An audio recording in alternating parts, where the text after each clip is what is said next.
السلام علیکم ورحمۃ اللہ وبرکاتہ۔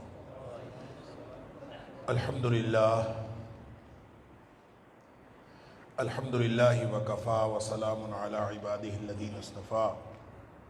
اشہد ان لا الہ الا اللہ وحدہ لا شریک لہ واشہد ان محمدا عبدہ ورسولہ صلی اللہ علیہ وآلہ وسلم۔ اللہم صلی علی محمد وعلی آل محمد کما صلیت علی ابراہیم وعلی آل ابراہیم انکا حمید مجید۔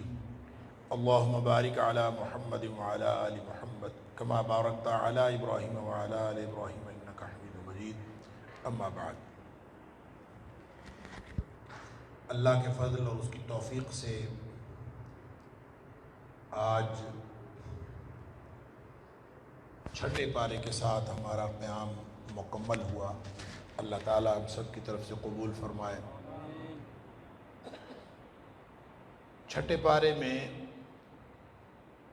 شروع میں سورہ نساء کا آخری حصہ ہے، جیسے کل میں نے عرض کیا تھا کہ اس کی 147 آیات جو ہیں وہ 5ویں پارے میں ہیں، اور یعنی 147 آیات تک، اور بقیہ جو ہیں تقریباً یہ کل 176 آیات ہیں، تو بقیہ 29 آیات جو ہیں وہ سورہ نساء میں ہیں۔ اس کے علاوہ سورہ مائدہ ہے، اور سورہ مائدہ کی پہلی 82 جو آیات ہیں وہ آج کے پارے میں الحمدللہ شامل ہیں۔ سورہ نساء کے بارے میں نے عرض کیا تھا کہ جو آخری حصہ ہے اس کا، وہ خاص طور پر اہل کتاب اور اہل کتاب میں سے بھی خاص طور پر عیسائیوں کے ساتھ مجادلہ ہے، اور وہ آیت نمبر 153 سے لے کر 175 تک یوں کہہ لیجئے کہ یہ مجادلہ ہے، اور اس سے پیچھے چند اصول جو اس میں منافقین کی خصوصیات بھی ہیں، اور ساتھ جو نفاق سے بچنے کے لیے ہدایات بھی ہیں، اہل ایمان کو ہدایات بھی اور تعلیمات بھی دی گئی ہیں۔ اس میں ایک بڑا ہی اہم معاشرتی اصول ہے، بلکہ کہنا چاہیے صحافتی اصول ہے، جہاں سے چھٹے پارے کا آغاز ہو رہا ہے۔ لا يحب اللہ الجہر بالسوء من القول الا من ظلم۔ اللہ اکبر۔ کسی بات کا شور مچا دینا اور خواہ مخواہ مشہور کر دینا، اس کو اللہ پسند نہیں کرتا، سوائے اس کے کہ اس کے اوپر کوئی ظلم ہوا ہو۔ مظلوم کے علاوہ کوئی اور ایسے خواہ مخواہ کسی بات کو اچھالا دے اور خواہ مخواہ بریکنگ نیوز بنا کے اور ساری دنیا کو اس میں ہیجان میں مبتلا کر دے، اللہ تعالیٰ اس کو پسند نہیں کرتا۔ ہاں البتہ مظلوم ہو الا من ظلم، مظلوم ہو تو مظلوم ایسا کر سکتا ہے، یہ نہیں ہے کہ وہ لازمی طور پر کرے، مظلوم کرے تو جائز ہے، جواز ہے، پسند وہ بھی نہیں ہے۔ وَقَالَ اللَّهُ سَمِيعًا عَلِيمًا، اللہ سننے والا اور جاننے والا۔ ان تبدوا خیرا او تخفوہ او تعفوا عن سوء فإن اللہ کان عفوا قدیرا۔ دیکھیں، تم ظاہر کرو یا چھپاؤ، اللہ تو ہر چیز کو جانتا ہے، لہذا خام خشور مچانے کی کیا بات ہے۔ وَتَعْفُ عَنْ سُوءٍ أَوْ تَعْفُ عَنْ سُوءٍ، برائی کو معاف کر دو تو بھی اللہ تعالیٰ جانتا ہے، لہذا معافی جو ہے، معاف کر دینا، اس کو اللہ زیادہ پسند کرتا ہے۔ اور بلکہ اگر کوئی شخص کسی کو معاف کر دے تو نبی کریم صلی اللہ علیہ وسلم نے فرمایا مَا زَادَ اللَّهُ بِعَفْوٍ إِلَّا عِزًّا۔ اللہ مَا زَادَ اللَّهُ عَبْدًا بِعَفْوٍ إِلَّا عِزًّا۔ اللہ تعالیٰ کسی بندے کی معافی کے ساتھ، جب آدمی کسی کو معاف کرتا ہے تو اس معافی کے ساتھ اللہ تعالیٰ کسی بندے کی عزت میں اضافہ کرتا ہے اور کسی چیز میں اضافہ نہیں کرتا۔ ہم سمجھتے ہیں کہ میں نے اگر معاف کر دیا تو میری تو ناک نہیں رہے گی، بدلہ نہ لیا تو میں، ویسے بدلہ لینا جائز۔ حدیث میں آتا ہے المستبان ما قال فعل البادی ما لم يعتد المظلوم۔ دو گالیاں دینے والے یا ایک دوسرے کو برا بھلا کہنے والے اگر برا بھلا کہہ رہے ہوں تو سارا گناہ شروع کرنے والے پر ہوتا ہے۔ ما لم يعتد المظلوم، اس وقت تک جب تک وہ دوسرا مظلوم جو ہے وہ اس پر زیادتی نہ کرے، یعنی اگر اس نے ایک بات کی ہے تو آگے سے 2 باتیں کرے، اس نے 2 باتیں کی آگے سے 4 باتیں کری، یہ زیادتی ہو گئی۔ اگر یہ زیادتی نہ کرے، اس کے لیول سے کم رہے، تو گناہ جو ہے وہ سارا اس کے اوپر ہے جس نے شروع کیا۔ گویا اگر کوئی بات کرے بھی تو اس کا گناہ نہیں ہے، لیکن اگر معاف کر دے تو ٹھیک ہے۔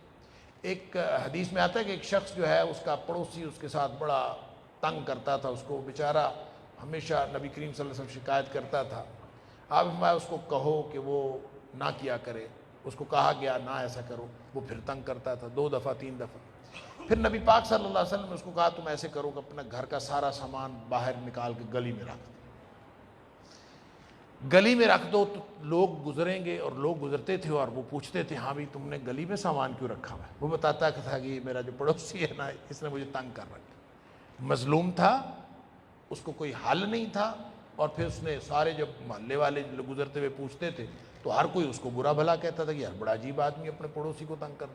بالآخر وہ تنگ آ گیا، اس نے آ کے منتیں ترلے کیے کہ تم اپنا گھر سامان واپس رکھو، میں آئندہ تمہیں تنگ نہیں کروں. ایسی کوئی صورت بن جائے، وگرنہ یہ خواہ مخواہ جو چیزوں کو اور خبر بنا کر لوگوں کو پھیلاتے پھرنا اللہ تعالیٰ پسند نہیں کرتا. یہ انتہائی یعنی برائی کی تشہیر کی ممانعت کہ خواہ مخواہ. ویسے بھی آپ پورا دین کا اصول دیکھیں، کوئی بدکاری کا ارتکاب بھی ہوا ہو، اگر اس کے 3 گواہ ہے تو اس کو دبا لینے کا حکم ہے، یعنی چھپا لینے کا حکم ہے.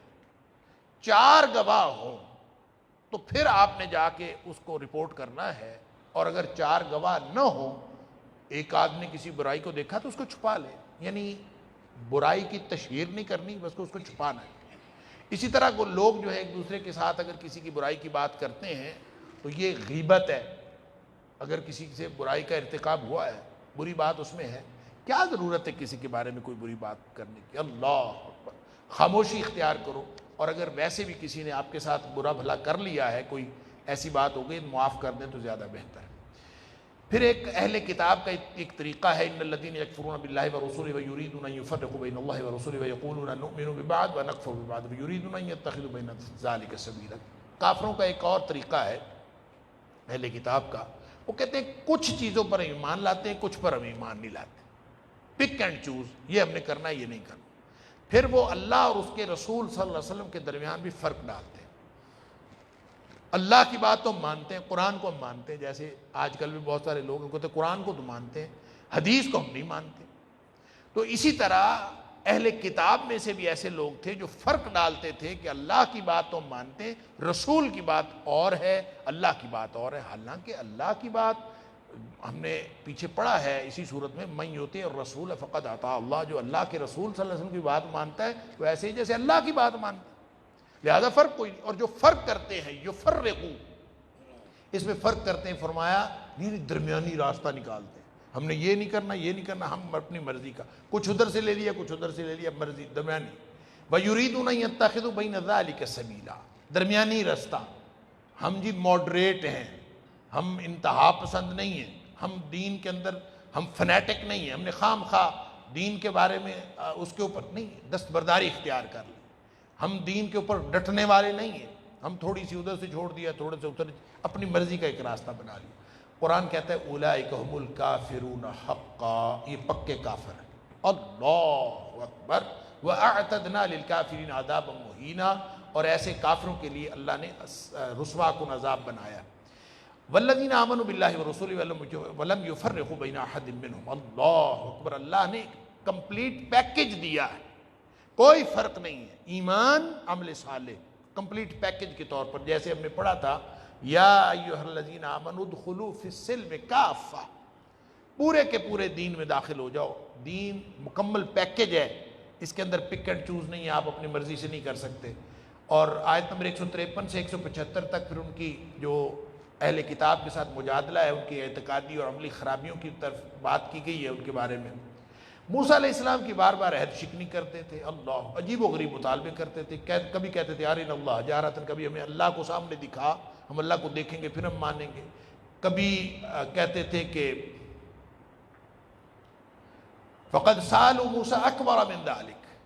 اللہ کے رسول صلی اللہ علیہ وسلم کبھی تنگ پڑ جاتے تھے کہ عجیب و غریب سوالات کرتے ہیں. تو اللہ فرماتا ہے کہ موسیٰ علیہ السلام کو انہوں نے اس سے بھی عجیب و غریب سوالات کیے، یہاں تک کہہ دیا کہ اللہ ہمیں دکھا پھر ہم مانیں. تو جو لوگ ایسی بات کر سکتے ہیں وہ اب آپ صلی اللہ علیہ وسلم کے ساتھ وہ کیوں نہیں عجیب و غریب کٹ حجتی کر سکتے؟ فرمایا انہوں نے اس طرح کی باتیں کی، اور ان کو ثم اتخذوا العجل من بعد ما جاءتهم البینات، نشانیاں واضح آ جانے کے بعد بھی انہوں نے بچھڑے کو خدا بنا لیا. اللہ اکبر. تو پھر کیا ہوا؟ فعفونا عن ذلک، اس پر بھی اللہ نے ان کو معاف کیا. ورفعنا فوقهم الطور والميثاق، اللہ نے ان کے اوپر طور پہاڑ کھڑا کر دیا کہ وعدہ پورا کرو، اور انہوں نے کہا کہ ہم وعدہ پورا کریں گے. پھر ان کو کہا اس دروازے داخل ہو جاؤ. یعنی جو جو ان کو کہتے رہے وہ ہر چیز کی نافرمانی کرتے رہے. اور ان کو یہ بھی کہا گیا کہ ہفتے کے دن زیادتی نہ کرنا. وَأَخَذْنَاهُمْ مِنْهُمْ مِيثَاقًا غَلِيظًا، پکا وعدہ لیا تھا کہ ہفتے کے دن انہوں نے زیادتی نہیں کرنی. پھر انہوں نے زیادتی کی. اس کی تفصیلات آئیں گی آگے سورہ اعراف میں بھی، اور کچھ اس کا ذکر جو ہے وہ سورہ بقرہ کے اندر بھی گزر گیا. ہفتے والے دن انہوں نے جو زیادتی کی تھی وہ کیا تھی کہ جیسے ہمارے لیے جمعے والا دن ہے ان کے لیے ہفتے والا دن تھا. لیکن ہمیں تو اللہ کا شکر ہے کہ جمعے کے دن جمعہ بھی پڑھو، کاروبار بھی کرو. فَإِذَا قُضِيَتِ الصَّلَاةُ فَانتَشِرُوا فِي الْأَرْضِ، جب نماز مکمل ہو جائے تو زمین میں پھیل جاؤ. وَابْتَغُوا مِن فَضْلِ اللَّهِ، کاروبار کرو، جاؤ گھومو پھرو. وَاذْكُرُوا اللَّهَ كَثِيرًا لَعَلَّكُمْ تُفْلِحُونَ، لیکن اللہ کو یاد رکھو.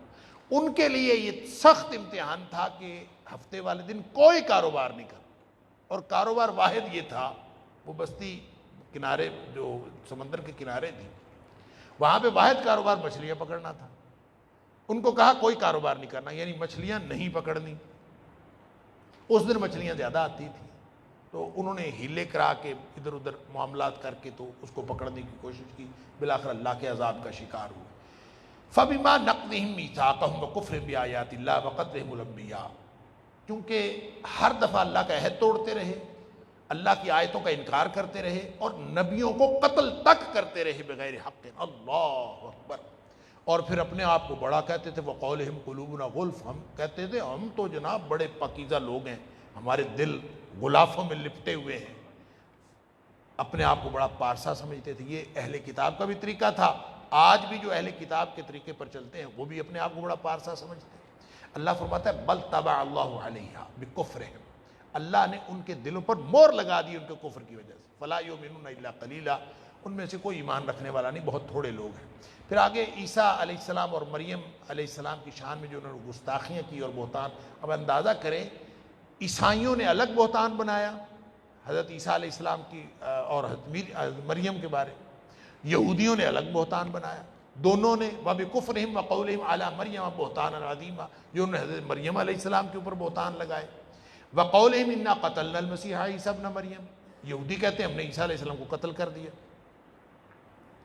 اللہ فرماتا ہے نہ انہوں نے قتل کیا، ما قتلوه وما صلبوه، نہ قتل کیا نہ انہوں نے صلیب دیا. وَلَكِنْ شُبِّهَ لَهُمْ، ان کو پتہ ہی نہیں چلا کہ ہوا کیا ہے. اللہ ہوا یہ تھا، کہتے ہیں کہ حضرت عیسیٰ علیہ السلام کی شکل کا کوئی آدمی پکڑ کر انہوں نے سولی پہ چڑھایا، اس کو قتل کیا اور سمجھتے رہے کہ ہم نے ان کو. اب دیکھیں اپنی طرف سے حضرت عیسیٰ علیہ السلام کو قتل کر دیں. اور اس کی بھی تفصیلات مورخین نے لکھی ہیں، اس کی کوئی سند نہیں ہے، کوئی بہت استنادی حیثیت نہیں ہے. لیکن کہتے ہیں کہ جس شخص نے جا کے اطلاع دی تھی اس ظالم بادشاہ کو کہ حضرت عیسیٰ علیہ السلام جو ہے فلاں جگہ ہے فلاں حجرے میں، تو اس شخص کی شکل اللہ نے عیسیٰ علیہ السلام جیسی بنا دی، اور اسی کو پکڑ کے جو ہے وہ پھانسی پہ چڑھایا گیا جس نے اطلاع دی تھی. بہرحال اللہ تعالیٰ فرماتا ہے بر رفع اللہ علیہ، اللہ نے ایک تو بات یقینی، ما قتلوہ یقینا وما قتلوہ یقینا، یقینی بات ہے کہ حضرت عیسیٰ علیہ السلام کو قتل نہیں کر سکتے. حالانکہ عیسائی بھی کہتے ہیں قتل کیا، یہودی بھی کہتے ہیں، دونوں سے پوچھ لیں، وہ دونوں کہتے ہیں کہ حضرت عیسیٰ علیہ السلام کو قتل کیا گیا. اللہ فرماتا ہے کہ یقینی بات ہے کہ انہوں نے حضرت عیسیٰ علیہ السلام کو قتل کیا، بلکہ اللہ نے ان کو تو پورا اوپر اٹھا لیا. بر رفع اللہ علیہ، اللہ نے اپنی طرف ان کو اٹھا لیا تھا.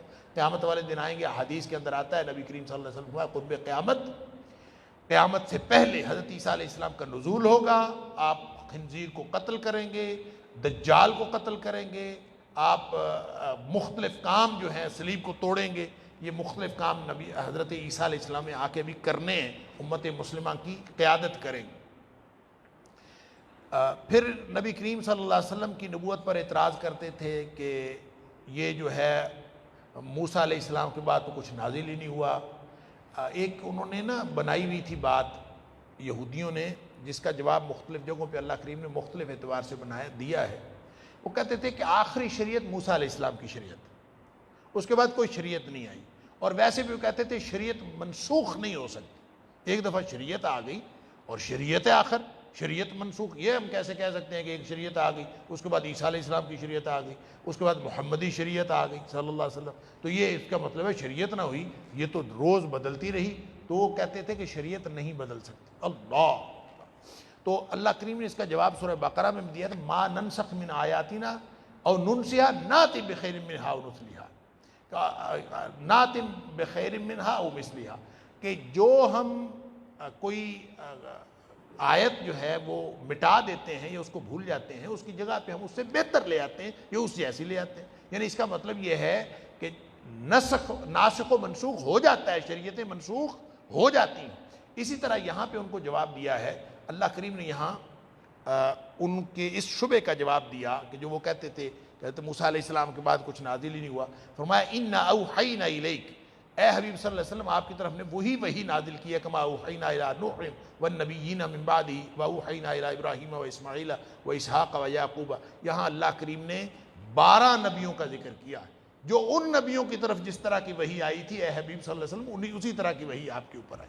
لیکن ان بدبختوں کی تو عادت ہے، انہوں نے پہلے انبیاء کو بھی جھٹلایا اور اے نبی صلی اللہ علیہ وسلم آپ کو بھی یہ جھٹلاتے ہیں، حالانکہ آپ کے پاس، ان کے پاس رسول مبشرین و منذرین، یہ سارے رسول تھے اللہ کے، اور خوشخبریاں دینے والے اور ڈرانے والے، اور لیکن یہ جو ہے وہ اس طرح کی حرکتیں کرتے رہے۔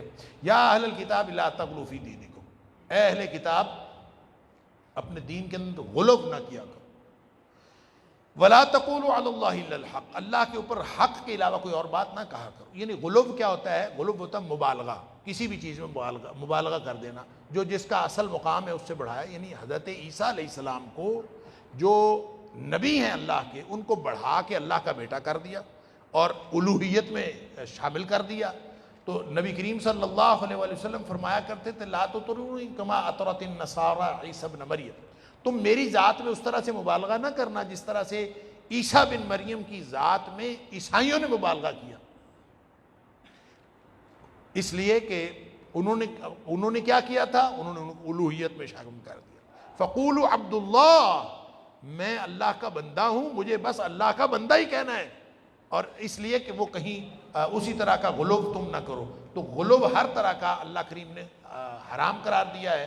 یہ مبالغہ جو عیسائیوں نے کیا، حضرت عزیر کو یہودیوں نے اللہ کا بیٹا قرار دے دیا، انہوں نے مبالغہ کیا۔ فرمایا لن يستنكف المسيح ان يكون عبدا للہ ولا الملائکۃ المقربون۔ حضرت عیسیٰ علیہ السلام سے تو پوچھ کے دیکھو، ان کو تو اللہ کا بندہ ہونے میں ایک اعتراض ہی کوئی نہیں ہے، ان کو تو انکار ہی کوئی نہیں، وہ انکار نہیں کرتے اللہ کا بندہ ہونے کے۔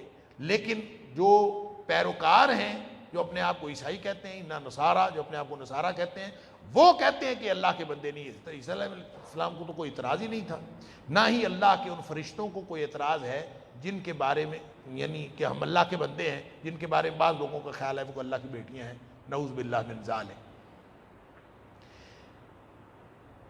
پھر یہ جو سورت کا اختتام ہے نا، یہ پھر ایک وراثت کے حکم پر ہے۔ آپ کو میں نے کل عرض کیا تھا کہ آیت نمبر 11 سے 14 تک وراثت کے احکام، یہ یہاں پہ بات ہو رہی ہے آخری شریعت کی، یہاں پہ بات ہو رہی ہے، یہ مجادلہ ہو رہا ہے، مباحثہ ہو رہا ہے اور مخاصمہ ہو رہا ہے اہل کتاب کے ساتھ۔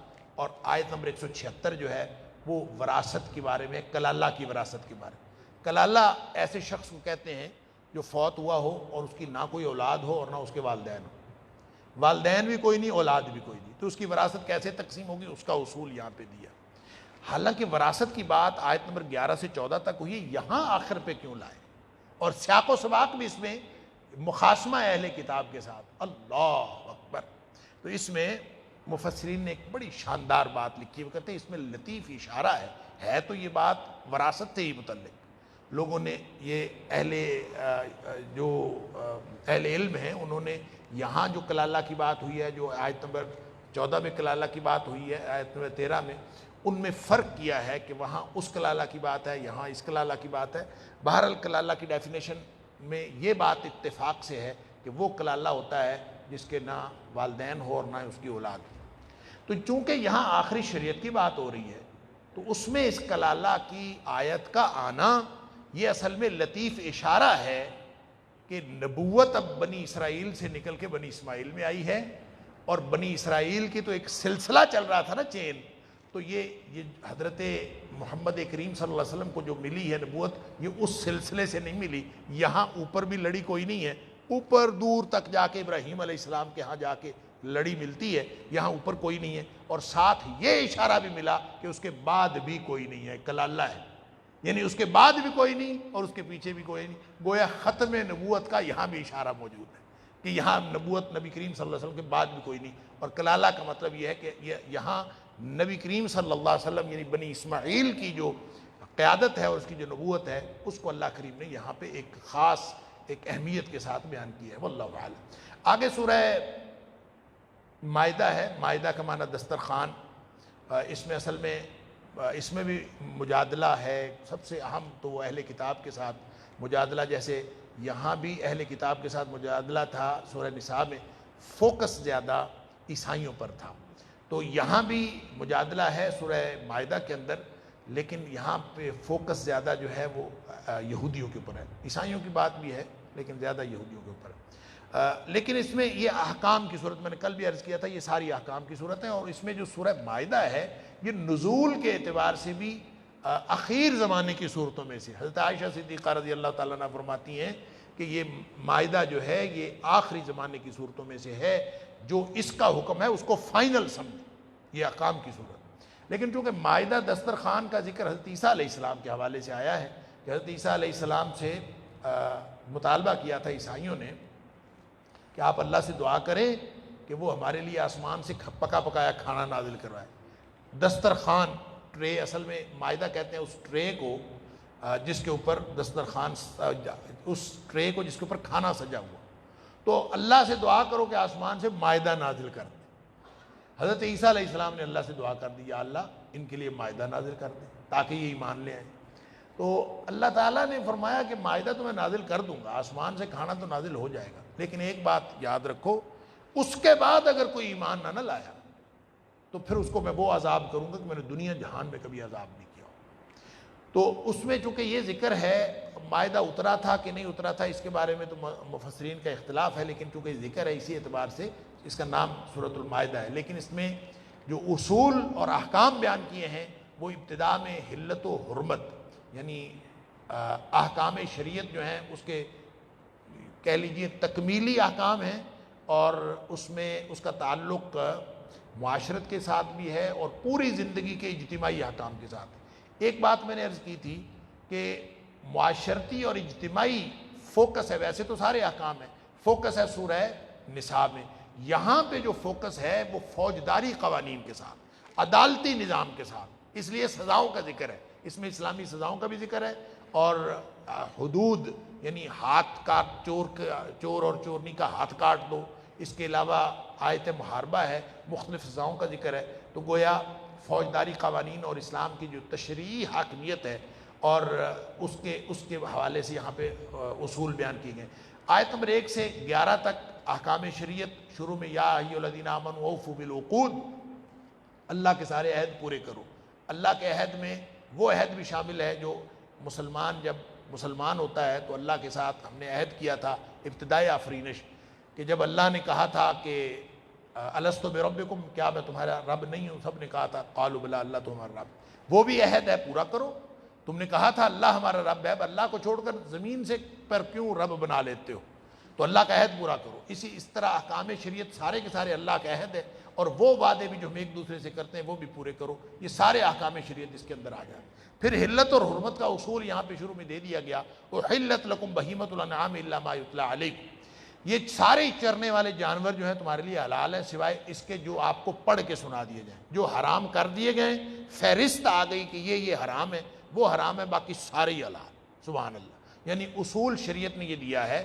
معاملات و اشیاء میں، اشیاء کے استعمال میں اور معاملات میں اصول یہ ہے ہر چیز حلال ہے سوائے اس کے کہ جو کہہ دیا جائے کہ یہ حرام ہے. اگر منع نہیں آیا تو وہ ہر چیز جائز. اور اگر کوئی چیز، لیکن عبادات میں اصول یہ نہیں، عبادات میں اس سے الٹ اصول ہے. عبادت میں ہر وہ چیز حرام ہے جس کا حکم نہ آیا ہو، اپنی اصل کے اعتبار سے منع. اس کو آپ یوں سمجھیے کہ نبی پاک صلی اللہ علیہ وسلم فرما دیا صلو کما رأیتمونی اصلی، اس طرح نماز پڑھو جیسے مجھے پڑھتا ہوا دیکھتے ہو۔ آپ صلی اللہ علیہ وسلم نے مغرب کی 3 رکعتیں پڑھی ہیں، ہمیں 3 ہی پڑھنی پڑیں گی۔ کوئی شخص کہے میں 4 پڑھ لیتا ہوں، حرج کیا ہے؟ منع کہاں آیا ہے؟ اپنی اصل کے اعتبار سے منع ہے۔ کوئی شخص کہے میں سجدے رکعت میں سجدے 2 کی بجائے 3 کر لیتا ہوں، نہیں کر سکتا۔ کیوں؟ کوئی بھی کام، عبادت کی نوعیت کا کوئی بھی کام کرنے کے لیے نبی کریم صلی اللہ علیہ وسلم کا حکم دکھانا پڑے، منع نہیں دکھانا۔ منع دکھانا ہے معاملات و اشیاء کے حوالے سے۔ معاملات و اشیاء آپ کہتے ہیں کہ جناب میں خاص قسم کے کپڑے پہننا چاہتا ہوں، کوئی کہتا ہے میں جبہ پہنتا ہوں، کوئی کہتا ہے میں پینٹ پہنتا ہوں، کوئی کہتا ہے پینٹ کوٹ پہنتا ہوں، کوئی کہتا ہے سر پہ ہیٹ لیتا ہوں، کوئی کہتا ہے میں چادر لیتا ہوں، جو مرضی پہنو، کوئی ویسٹ کوٹ پہنے، کوٹ پہنے، جو مرضی۔ کوئی شخص کہے منع ہے، دکھاؤ بھلے منع دکھاؤ، وگرنہ ہر چیز جائز ہے۔ کارپٹ بچھانا ہے، نہیں بچھانا، صوفے پہ بیٹھنا ہے، کرسی پہ بیٹھنا ہے، سب جائز ہے، سوائے اس کے کہ منع آ جائے۔ لیکن وہ بات جو ہم ثواب کے لیے کرتے ہیں، عبادت کے لیے کرتے ہیں، اس میں ساری ناجائز ہیں سوائے اس کے کہ جس کا حکم آ جائے۔ لہذا یہ الٹ اصول ہے، ایسا نہیں کرنا کہ اس اصول کو ادھر اپلائی کر دے، اس کو ادھر اپلائی کر دے۔ وہ کہتے ہیں کہ منع دکھائیں جی، کہاں آیا ہے؟ بھئی منع، عبادت کی نوعیت کی ہر چیز منع ہے جب تک حکم نہ آ جائے۔ اس لیے کہ نبی کریم صلی اللہ علیہ وسلم نے فرمایا کہ من احدث فی امرنا ھذا ما لیس منہ فہو رد۔ اسی صورت میں تیسری آیت میں فرما دیا، دوسری آیت میں، کہ الیوم اکملت لکم دینکم اتممت علیکم نعمتی ورضیت لکم الاسلام دینا۔ دین مکمل ہو گیا۔ اب یہ جو مکمل دین ہے، اس کے بارے میں نبی کریم صلی اللہ علیہ وسلم فرما رہے ہیں من احدث فی امرنا ھذا ما لیس منہ فہو رد۔ جس نے بھی اس میں کوئی نئی بات پیدا کی جو اس میں نہیں ہے، فہو رد، وہ ریجیکٹڈ ہے۔ من عمل عملا، جس نے ایک بھی کام ایسا کیا لیس علیہ امرنا، ہماری اس کے اوپر مہر نہیں ہے، مدینے والے کی مہر نہیں، وہ ایسا کام کر رہا ہے، مدینے والے کا حکم ہی نہیں، فرمایا فہو رد، وہ اپنی اصل کے اعتبار سے ریجیکٹڈ ہے، وہ کبھی بھی اللہ کے ہاں قبول نہیں ہوتا۔ لہٰذا اس کا اصول اور ہے، اس کا اصول۔ اللہ تعالی ہم سب کو دین سمجھنے، اس پر عمل کرنے کی توفیق عطا فرمائے۔ پھر ایک بڑا شاندار اصول ہے اتحاد امت کے لیے، وَتَعَاوَنُوا عَلَى الْبِرِّ وَالتَّقْوَى وَلَا تَعَاوَنُوا عَلَى الْإِثْمِ وَالْعُدْوَانِ۔ اللہ اکبر! لوگ فرقہ واریت سے تنگ ہیں۔ یہ فرقہ واریت، ہم جب لفظ بولتے ہیں نا، اس سے لوگ سمجھتے ہیں صرف یہ کوئی شاید مسلکی فرقہ واریت، مذہبی لوگوں کی فرقہ واریت۔ حالانکہ فرقہ واریت ہر قسم کی حرام ہے۔ یہ جو سیاسی فرقہ واریت ہے، یہ نہیں حرام، یہ بھی تو حرام ہے۔ عصبیت، گروہ بندی، ہر طرح کی گروہ بندی، چاہے نسلی ہو، چاہے علاقائی ہو، میں سندھی ہوں، میں بلوچی ہوں، میں پنجابی ہوں، حرام ہے۔ اس بنیاد پر فیصلے کرنا، اصل میں فرقہ واریت اس وقت نہیں ہوتی کہ آپ کہیں کہ میں سندھی ہوں، میں بلوچی ہوں، یہ فرقہ واریت نہیں۔ آپ اس بنیاد پر معاملہ کریں کہ میں چونکہ پنجابی ہوں، میں پنجابیوں کو دوں گا، اور تم سندھی ہو، تم سندھیوں کی بات کرو۔ جب معاملہ اس بنیاد پر ہو تو پھر حرام ہے۔ نبی کریم صلی اللہ علیہ وسلم نے یہ اصول، لمبی تفصیلاً یہ موضوع بہت لمبا ہے، میں بہت اختصار سے عرض کرتا ہوں کہ دیکھیں نبی کریم صلی اللہ علیہ وسلم کے دور میں مہاجر اور انصار 2 گروہ تھے نا۔ مہاجر ہونا اور انصار ہونا فرقہ واریت نہیں ہے، لیکن جب غزوہ بنو مستلق سے واپسی پر لڑائی ہوئی، ایک انصاری کی، ایک مہاجر کی، اس کو چڑھی لگ گئی، تو اب وہ اس نے آواز دی یا للانصار، انصاریوں میری مدد کرو۔ اس نے آواز دی یا للمہاجروں، مہاجروں میری مدد کرو۔ اب جو اس بنیاد پر بلایا گیا تو نبی کریم صلی اللہ علیہ وسلم یوں نکلے غصے سے، اپنے خیمے سے باہر تشریف لائے، اور آپ نے پوچھا ما بال دعوی جاہلیت، یہ جاہلیت کی پکار کس نے پکاری؟ جاہلیت کی پکار مہاجر ہونا، انصاری ہونا نہیں، اس بنیاد پر اپنے حق کا تعین کرنا، یہ اصل میں فرقہ واریت ہے۔ اور آپ نے فرمایا دعوہا، اس کو چھوڑ دیجئے، فإنہا منتنا، یہ نہیں چھوڑو گے تو یہ بدبودار ہے، یہ پورے معاشرے کو گلا سڑا کے رکھ دے، یہ ہے فرقہ واریت۔ لہذا فرقہ واریت صرف یہ نہیں ہوتی کہ آپ جو ہے مذہبی طور پر کہیں کہ فلاں مسلک کا فلاں مسلک کا۔ آپ اگر سیاسی پارٹیوں میں فرقہ واریت کرتے ہیں، اور دھڑا کٹنا جو کہتے ہیں نا پنجابی میں، یہ فرقہ واریت ہوتی ہے۔ ایک شخص نے نبی پاک صلی اللہ علیہ وسلم فرمایا، کیونکہ آپ نے فرمایا من دعا الی العصبیہ لیس منا، وہ شخص جو گروہ بندی کی طرف بلائے، عصبیت کی طرف بلائے وہ ہم میں سے ہے ہی نہیں. یعنی دھڑا کٹنے کے لیے جو بات کرتا ہے نا، میں بس میرا دھڑا، میری پارٹی، میرا گروہ، اور اس کی طرف لوگ بلاتے ہیں، فرمایا وہ ہم میں سے ہے ہی نہیں. صحابی پوچھتا ہے مل عصبیہ، اللہ کے رسول صلی اللہ علیہ وسلم عصبیت ہوتی کیا؟ آپ نے فرمایا ان تعین قومک علی الظلم. عصبیت یہ ہوتی ہے کہ ظلم پر بھی تم اپنے گروپ کی حمایت کرو. ظالم چاہے تمہارے اپنے گروپ کا ہو، تم کہو جی میرا گروپ ہے، میں اس کی حمایت کرنی ہے، وہ چاہے ظالم ہو پھر اس کی گروپ کی حمایت کرو. یہ ہے اصل میں. تو کون نہیں کرتا؟ آج کے دور میں سارا یہی تو کر رہے ہیں. اور سب سے بڑی فرقہ واریت سیاست میں ہوتی ہے کہ اپنا گروپ ہے تو پاک پوتر ہے، دوسرا گروپ کا ہے تو اس سے بڑا گندا انسان کوئی نہیں. یہ جو فرقہ واریت ہے اس کو کوئی نہیں دیکھتا. فرمایا اس کو اگر اس سے بچنا ہے تو اصول یہ ہے وَتَعَاوَنُوا عَلَى الْبِرِّ وَالتَّقْوَى وَلَا تَعَاوَنُوا عَلَى الْإِثْمِ وَالْعُدْوَانِ. ایسا شاندار اصول شریعت نے دیا ہے کہ دیکھو نیکی اور تقوی کے کاموں میں ایک دوسرے سے تعاون کرو. تمہارے 1000 پارٹیاں ہوں، 1000 تنظیمیں ہوں، 1000 گروہ ہوں، کوئی فرق نہیں پڑتا. نیکی کوئی بھی کرے اس کے ساتھ تعاون کرنا، تقوی کی کام کا بات کوئی بھی کرے اس کے ساتھ تعاون کرنا، اور برائی کا کام اور گناہ کا کام جو بھی کرے اس کے ساتھ تعاون نہیں کرنا، چاہے وہ اپنے گروپ کا ہو. بھائی یہ اصول بنا لو، فرقہ واریت کی ویسے ہی جڑ اکھڑ جائے گی، ختم ہو جائے گی، اس کی بنیاد ہی ختم ہو جائے گی. پھر آگے حرام کی وہ جو پیچھے فرمایا تھا نا الا ما یتلی علیکم، وہ ساری چیزیں جو جس کی لسٹ بتا دی جائے، فہرست بتا دی جائے، پڑھ کے سنا دی جائے، باقی ساری چیزیں حلال ہیں. تو یہاں پہ 11 قسم کی چیزوں کی فہرست بتا دی کہ یہ چیزیں حرمت علیکم المیتۃ والدم. میں نے آپ کو بتایا تھا سورہ بقرہ کی آیت نمبر 173 میں بھی فہرست دی گئی یہ چیزیں حرام ہیں. یہاں ذرا سب سے لمبی فہرست یہاں پہ ہے کہ یہ چیزیں حرام ہیں. یہاں پہ بھی وہ جو سورہ بقرہ کی آیت نمبر 173 میں بیان ہوئی ہیں وہ یہاں بھی ریپیٹ ہوئی.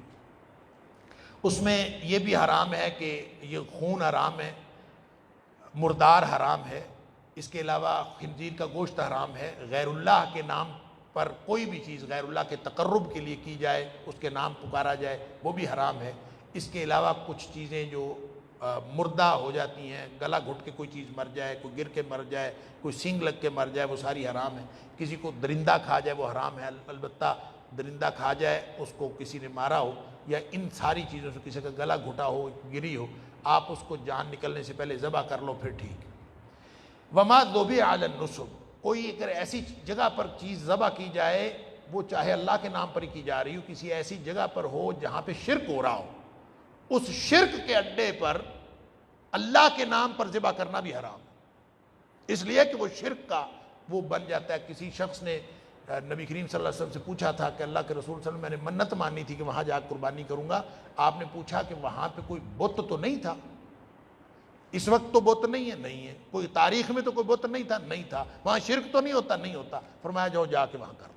یعنی ایسی کوئی بات ہوتی وہاں انتستقسموا بالازلام، یہ جو قسمت کا حال معلوم کرنا، تیر اور تکے چلا کے یہ مختلف چیزیں، یہ بھی حرام ہے. اور یہ سارے اسی طرح حرام ہے جس طرح خنزیر حرام ہے. اللہ اکبر. تو اس کے اندر ہی آیت نمبر 3 کے اندر ہی فرمایا الیوم اکملت لکم دینکم واتممت علیکم نعمتی. اللہ اکبر. پھر آگے اہل کتاب کا ذبیحہ اور عورتیں حلال ہیں. اصل میں یہ جب بات ہوئی حلال اور حرام کی تو اس میں ایک اس وقت کی ضرورت تھی، آج تو خیر اتنی زیادہ ضرورت نہیں. شکاری کتے لوگوں نے اور شکاری جانور پالے ہوئے ہوتے تھے، اس کے ذریعے سے شکار کرتے تھے. اس کا آیت نمبر 4 میں اس کے بھی ذریعے یسألونک ماذا احل لہم، لوگ اس کے بارے میں سوال کرتے تھے کہ شکاری کتے کے ذریعے سے، شکاری جانور کے ذریعے سے جو شکار کیا جاتا ہے کیا وہ حلال ہے کہ نہیں؟ فرمایا گیا کہ وہ حلال ہے، ان شروط کے ساتھ کہ وہ شکاری جانور سدھایا ہوا ہو. اور وہ سدھایا ہونے کا مطلب یہ ہے کہ آپ کے اشارے پر، آپ کے کاشن پر وہ چل پڑے، آپ روکیں تو رک جائے. دوسرا یہ کہ وہ جو شکار کرے وہ آپ کے لیے کرے، اپنے لیے نہ کرے، یعنی اس میں سے اس نے خود کچھ نہ کھایا. اور تیسری بات یہ کہ اس پہ اللہ کا نام لیا ہو. اور چوتھی بات یہ کہ اس کے اندر، اس کے شکار کرنے کے اندر کوئی اور بھی شامل نہ ہو، اس نے اکیلے شکار کیا ہو. سدھائے ہوئے جانور کا شکار جو ہے وہ حلال ہے. پھر اس کے بعد وعدے پورے کرو کے ساتھ آگے اس کی تفصیل ہے کہ یا ایھا الذین آمنوا کونوا قوامین للہ شہداء، پورے شہداء بالقسط، کہ اپنا جو وعدے پورے کرنے ہیں اس میں سب سے بڑا وعدہ یہ ہے کہ انصاف اور عدل پر ڈٹ کے کھڑے ہو جاؤ اور اس کو قائم کرنے والے بن جاؤ، اور اس میں واحد اصول اعدلوا هو اقرب للتقوی، عدل کیا کرو، یہ تقوی کے قریب تر ہے۔ واحد اصول، گویا یوں لگتا ہے شریعت ویسے تو ساری کی ساری اللہ کا دین ایک مربوط دین ہے، اور اس کے کسی بھی حکم کو دیکھیں تو ایسے لگتا ہے کہ پورا دین اسی کے اندر ہے، لیکن یہ جو حکم ہے نا اعدلوا، عدل کا معنی ہے حقدار کو حق دینا، تو لگتا ہے یہ کہ یہ ایک لفظ وہ امام غزالی علیہ الرحمہ نے کہا تھا، ویسے امام شافعی نے تو کہا تھا نا اگر قرآن سارا نازل نہ بھی ہوتا، ایک صورت نازل ہو جاتی تو وہ کافی تھی انسانوں کے لیے، اگر انسان اس کو پڑھ کر ہدایت لے لیتے اور اسی پر عمل کر لیتے، اور وہ سورۃ العصر ہے۔ لیکن امام غزالی نے ایک شاندار بات کی، انہوں نے کہا اگر پورا قرآن نہ بھی نازل ہوتا، صرف ایک کلمہ نازل ہو جاتا اور اس کلمے کو لوگ سمجھ لیتے اور سمجھ کے اسی پر عمل کر لیتے تو ان کی ہدایت اور کامیابی کے لیے وہی کافی تھا۔ اور وہ ایک کلمہ کیا ہے؟ اعدلوا، عدل کرو۔ کیا مطلب؟ حقدار کو حق دو، ہر چیز کا حق ہے، بدو شیء فی موضعہ، عدل ہے، جہاں حقدار کو حق نہیں دیا جاتا وہاں ظلم ہوتا۔ آپ کا کسی کے ساتھ معاملہ ہے، بھائی بھائی کا معاملہ ہے، باپ بیٹے کا معاملہ ہے، میاں بیوی کو، حقدار کو حق دے دو، نہیں دیتے تو ظلم۔ نبی کریم صلی اللہ علیہ وسلم کا حق نبی کریم صلی اللہ علیہ وسلم کو دے دو، نہیں دے گا تو ظلم۔ اللہ کا حق اللہ کو دے دو، نہیں دے گا تو ظلم ہے۔ ان الشرک لظلم عظیم، شرک کائنات کا سب سے بڑا ظلم ہے۔ گویا توحید پر عمل کرنا عدل ہے اور شرک کی طرف چلے جانا یہ ظلم ہے۔ تو گویا پورا دین عدل کے اندر آ جاتا ہے اگر انسان، اسی لیے فرمایا ہوا اقرب للتقوی۔ آگے یہود و نصارہ کی خرابیاں ہیں کہ یہ عہد توڑتے ہیں، جو عہد توڑتا ہے اس کے اوپر لعنت ہو جاتی ہے، فبما نقضهم میثاقهم لعناهم، اللہ اکبر، انہوں نے وعدہ توڑا، ہم نے ان کے اوپر لعنت کر دی، اور جب لعنت ہوئی وجعلنا قلوبهم قاسیہ، تو ہم نے ان کے دل سخت کر دی۔ یہ جو دلوں کی سختی ہے لعنت کی علامت ہے، جس کا دل نرم ہی نہیں ہوتا، قرآن سن کے بھی نرم نہیں ہوتا۔ میں حرم میں بیٹھا تھا تو ایک آدمی آیا، کہتا میں اتنے دنوں سے آیا ہوا ہوں، پرانی بات، تو میں اتنے دنوں سے آیا ہوا ہوں تو مجھے رونا ہی نہیں آتا، میں کوشش کرتا ہوں رونے کی، حرم میں بیٹھ کے، کہتا میں رونے کی کوشش کرتا ہوں، میں رونا ہی نہیں آتا۔ اور میں نے کہا اس بات پر رو کہ تمہیں رونا نہیں آتا، یعنی دل کی سختی کی علامت ہے، پتھر دل ہونے کی علامت ہے کہ آپ کو رونا ہی نہیں آتا۔ تو اپنے گناہوں پہ رونا آنا چاہیے، گناہوں کو یاد کرو، اور اللہ کی جو اللہ کے عذاب ہے ان کو یاد کرو، اور پھر جو جنت سے اللہ نخواستہ محرومی ہو جائے اس کو یاد کرو۔ جب آپ گناہوں کو یاد کرو گے تو اسی وقت رونا نکل جائے گا۔ اللہ مجھے گناہوں سے بچا کے مجھے نیکیوں کی طرف لے جا، اللہ مجھے جہنم سے بچا لے، مجھے جنت عطا فرما دے، اسی وقت رونا آ جاتا ہے۔ لیکن دل سخت ہو جائے تو پھر رونا نہیں آتا۔ فرمایا جن کے اوپر لعنت ہوتی ہے ان کے دل سخت ہو جاتے ہیں۔ دوسرا یہ ہے کہ ان کی خرابیاں یہ ہے کہ یہ تحریف کلام کرتے ہیں، کلام کو بدل ڈالتے ہیں، اور اللہ کی دی ہوئی جو تعلیمات ہیں ان کو بھلا دیتے ہیں، وہی کو بھلا دیتے ہیں۔ اور اس کے علاوہ بھی ان کے اندر بہت خرابیاں ہیں، اور سب سے بڑی ایک خرابی کہ بزدلی ان کے اندر، بزدل لوگ ہیں اور بدعہد لوگ۔ اس کے لیے اللہ تعالیٰ نے ایک کہانی سنائی ہے کہ اس دور کی کہانی سناؤ، یا قوم ادخلوا الارض المقدسۃ التي كتب اللہ لکم۔ حضرت موسیٰ علیہ السلام جب ان کو لے کے آئے نا واپس، جب یہ لوگ مصر سے نکلے، اصل میں کہانی لمبی ہے جو وہ قرآن میں کہیں کہیں ہوتی ہے۔ بنی اسرائیل کا جو اصل وطن تھا وہ تو کنعان یا فلسطین تھا۔ یہ لوگ ہجرت کر کے مصر چلے گئے تھے یوسف علیہ السلام کے دور میں۔ یہی وہ سوال تھا جو نبی کریم صلی اللہ علیہ وسلم سے کیا گیا تھا کہ بنی اسرائیل مصر کیسے پہنچے، اس کے جواب میں سورہ یوسف نازل ہوئی۔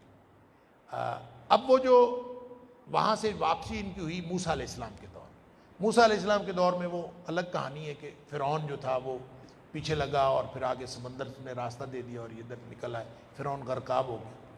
اب انہوں نے جانا تھا اپنی بستی میں، سامنے بستی تھی۔ اب موسیٰ علیہ السلام کہہ رہے ہیں کہ یا قوم ادخلوا الارض المقدسۃ التي كتب اللہ لکم، یہ سامنے پاکیزہ بستی ہے، اللہ نے تمہارے لیے لکھ دی ہے، اس میں داخل ہو۔ انہوں نے جا کے دیکھا آپس میں، وہ جو 12 نقیب تھے نا ان کے، ہر قبیلے کا ایک سردار تھا، ان کو بھیجا جا کے احوال پتہ کر کے، اور جا کے دیکھو وہ عمالقہ کی وہاں پہ قبضہ تھا، وہ لمبے تڑنگے، انہوں نے اپنے آپ کو دیکھا بونے سے، تو انہوں کا خیال ہو کہ ان کے ساتھ تو ہم لڑ ہی نہیں سکتے، واپس آ گئے۔ انہوں نے آ کے بتایا ان فیہا قوما جبارین قالوا یا موسیٰ ان فیہا قوما جبارین وانا لن ندخلها حتی یخرج منها۔ اللہ، اے موسیٰ وہ تو بڑے بڑے زبردست لوگ ہیں اس کے اندر، جب تک وہ نہ نکلے ہم نے کوئی نہیں جانا، اگر وہ ادھر اس کے اندر ہیں تو ہم نے کوئی نہیں جانا۔ دو لوگ تھے ان میں جو اللہ کا خوف رکھتے تھے، انہوں نے کہا بھی جاؤ تو صحیح، دروازے میں داخل ہو جاؤ کہ تمہیں فتح مل جائے گی، جاؤ تو صحیح۔ انہوں نے کہا نام بھی، قالوا یا موسیٰ لن ندخلها ابدا، ہرگز ہم نے داخل نہیں، مادام فیہ، وہ اگر اس میں ہے تو ہم نے کوئی نہیں جانا۔ فاذهب انت وربك فقاتلا انها هنا، تو جا موسیٰ علیہ السلام اور تیرا رب جائے، جا کے لڑو، ہم نے تو کوئی نہیں جانا۔ یہ وہ وجہ تھی، اللہ اکبر، کہ جس کی وجہ سے وہ بستی جو ان کے لیے لکھ دی گئی تھی 40 سال کے لیے مؤخر کر دی، کہ اب یہ 40 سال تو میں نہیں۔ قال رب انی لا املک الا نفسی واخی فافرق بیننا وبین القوم، کہ موسیٰ علیہ السلام پریشان ہو گئے کہ اس میں قوم کا کیا کروں، نہ جاتی ہے نہ داخل ہوتی، ان کو کہا کہ جا کے دروازے میں داخل ہو جاؤ فتح مل جائے گی، پھر بھی نہیں جاتے، میں کیا کروں؟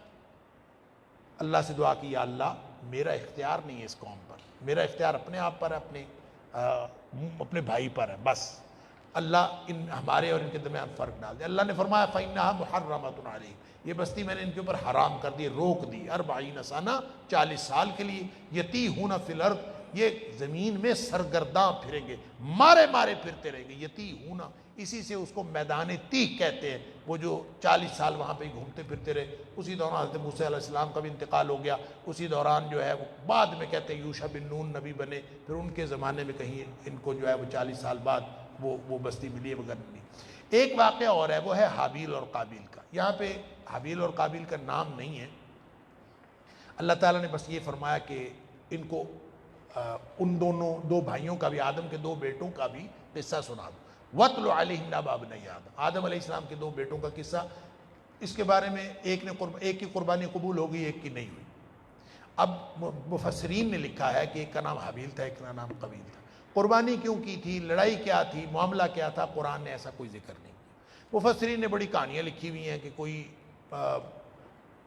عورت کا مسئلہ تھا کہ ابتدائی آفرینش تھی، حضرت حوا سے اور بابا آدم علیہ السلام سے جو دو ایک بیٹا ایک بیٹی بیک وقت پیدا ہوتے تھے، ان کو بہن بھائی قرار دیا گیا تھا، اور جو بعد میں پیدا ہوتے تھے ان کا پھر کراس رشتہ ہوتا، یعنی ایک دفعہ کے پیدا ہونے والے بہن بھائی، بعد میں پیدا ہونے والے بہن بھائی، اس کا لڑکا اس کی لڑکی، اس کا، ان کو دونوں کا آپس میں رشتہ ہوگا۔ تو جو قابیل کے ساتھ بہن پیدا ہوئی تھی وہ زیادہ خوبصورت تھی، جو حابیل کے ساتھ پیدا ہوئی تھی وہ زیادہ خوبصورت نہیں تھی۔ اس نے کہا ہم اپنی اپنی بہنوں سے ہی شادی کر لیتے۔ انہوں نے کہا یہ کیسے ہو سکتا ہے؟ بعد میں ان کا چلے قربانی کر لیتے ہیں، اللہ تعالیٰ نے اگر قربانی قبول کر لی اس سے فیصلہ ہو جائے۔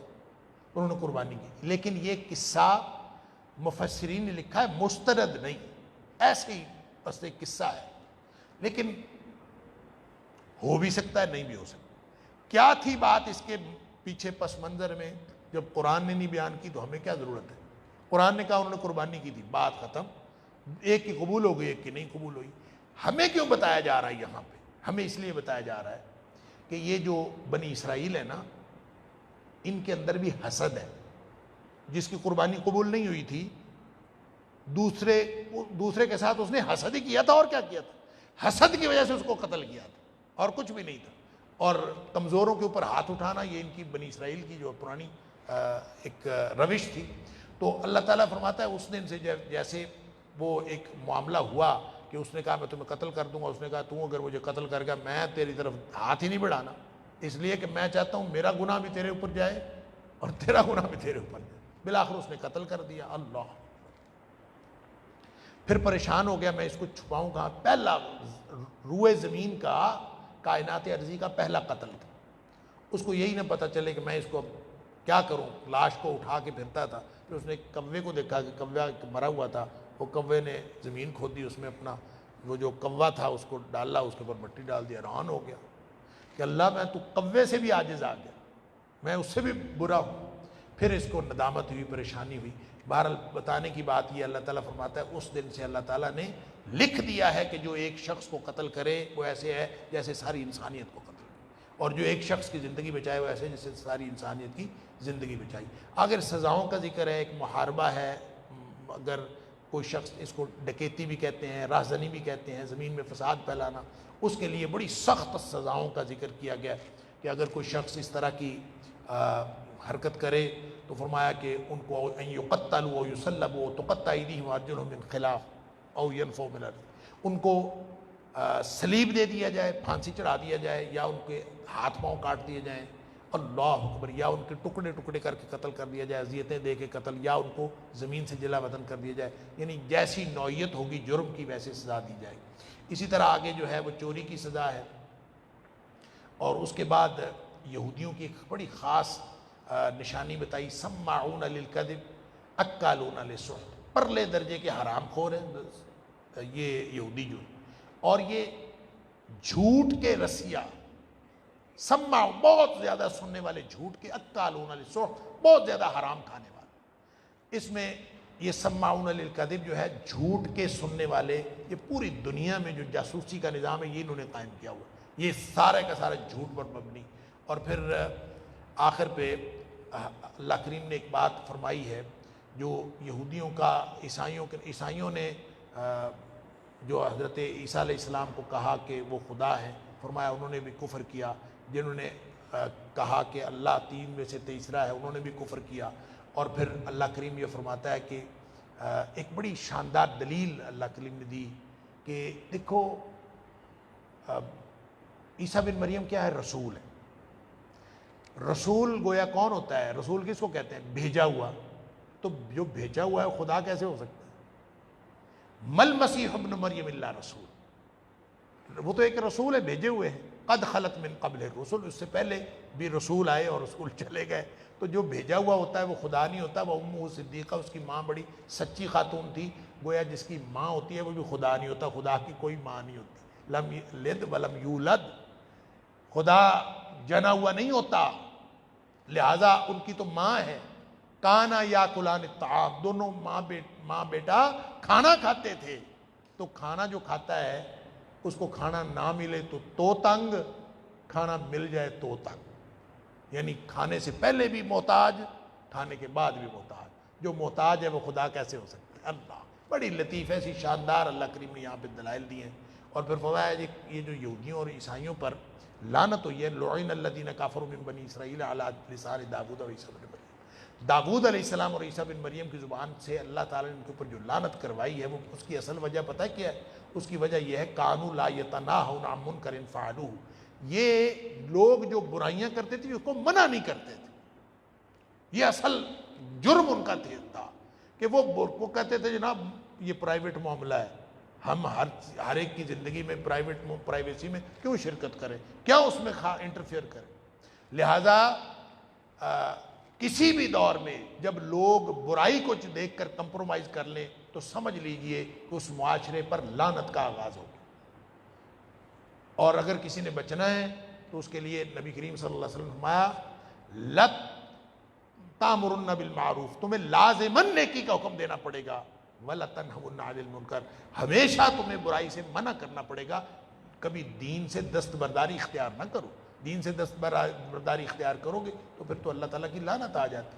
اور اس پارے کے آخر پہ آیت نمبر 82 میں اللہ کریم نے ایک بات فرمائی ہے کہ دشمنی کے اعتبار سے، مسلمانوں کے ساتھ دشمنی کے اعتبار سے سب سے زیادہ یہودی اور جو عیسائی ہیں نا اقربہم مودہ، ان کے لیے وہ تو محبت کے اعتبار سے قریب ہے، یعنی عیسائی مسلمانوں کے قریب ہیں، یہودی بڑے پکے دشمن۔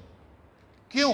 اس کی وجہ کیا ہے؟ اللہ تعالیٰ نے فرمایا کہ عیسائیوں کے اندر علماء اور اللہ والے لوگ ہیں، اور یہ لوگ تکبر نہیں کرتے۔ یہ 3 خصوصیات بتائی ہیں، لیکن کیا ہر عیسائی ایسا ہوتا ہے، یا عیسائیوں میں اس طرح کے لوگ موجود ہوتے ہیں، یا ہر دور کے عیسائی جو ہیں وہ مسلمانوں کے لیے اقرب و محدہ ہوتے ہیں؟ ایسا تو نہیں ہے۔ ہم تو دیکھتے ہیں کہ پوری دنیا میں عیسائی یہودیوں کے ساتھ ہیں، یہودی اور عیسائی مل کے مسلمانوں کے خلاف۔ تو اس کا مطلب یہ ہے کہ یہ اقرب و مودہ کا یہ معنی نہیں ہے کہ مسلمان ان کے قریب ہیں، بلکہ کچھ نشانیاں ہیں، وہ لوگ قریب ہیں۔ وہ کون لوگ ہوتے ہیں اس کی تفصیل آگے 7ویں پارے کے آغاز میں آئے گی، اور اس میں اصل میں اس کا تعلق ان عیسائیوں کے ساتھ ہے جو حبشہ کے عیسائی تھے نا، اور وہ حبشہ کے عیسائی نجاشی جو تھا وہ عیسائی تھا، قرآن سن کے رونے لگ گیا تھا، تو اس کی ساری تفصیلات اللہ کریم نے بیان فرمائی۔ عیسائیوں کے اندر چونکہ جہاں بھی عیسائیوں کے اندر علم ہوگا تو علم ان کو ایمان کی طرف لے آئے گا، اس لیے جن کے اندر یہ خصوصیات ہوں وہ اقرب و مودہ ہوتے ہیں، ہر کوئی نہیں ہوتے، اور ان کی باقی تفصیلات انشاءاللہ 7ویں پارے کی ابتدا میں آئیں گی۔ اللہ تعالیٰ مجھے اور آپ کو قرآن سمجھنے اور عمل کرنے کی توفیق عطا فرمائے۔ وآخر دعوانا الحمدللہ رب العالمین۔